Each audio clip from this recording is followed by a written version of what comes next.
Subscribe করুন কীর্তনিয়া study সেন্টারকে বাংলায় অঙ্কের সমাধান করার জন্য।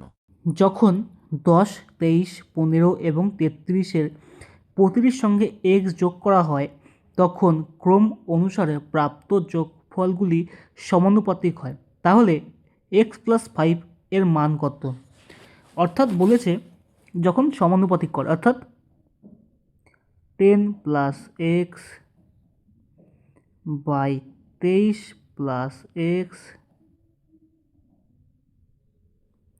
Equal to 15 + x by 33 + x সমানুপাতিক হয়। এখান থেকে x এর মান বের করতে বলছে।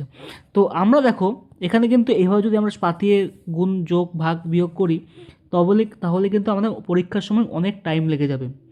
তো আমি একটা শর্ট নিয়ম শেখাচ্ছি, দেখো এই দুটোর মধ্যে পার্থক্য কত? 10 আর 23-এর মধ্যে পার্থক্য হচ্ছে 13, আর 15 আর 33-এর মধ্যে পার্থক্য কত? 15 15 30, তাহলে হচ্ছে 15 15 30, তাহলে 18, পার্থক্য হচ্ছে 18। আমি এই 18 13কে পাশাপাশি যে কোনো একটার সঙ্গে গুণ করে দেবো, যেমন কি কোনাকুনি গুণ করে দেবো। দেখো 10 + x, এটার সঙ্গে এই 18টা গুণ করব ইন্টু 18 ইকুয়াল টু 15 + x, এটার সঙ্গে এই 13টা গুণ করে দেবো। তুমি চাইলে এই জিনিসটা নিচের সংখ্যার সঙ্গেও করতে পারো, ঠিক আছে? এখান থেকে আমরা এক্সের মান পাবো। তো চলো করি। 180 + 18x ইকুয়াল টু 195 + 13x। তাহলে দেখো 18x 13xটা এই পাশে আসলে কত হচ্ছে? 5x, আর 180টা ওপাশে গেলে কত হচ্ছে? মাইনাস করে 15। তাহলে x সমান কত হচ্ছে? 3। আমাকে প্রশ্নে কী চেয়েছে? x + 5।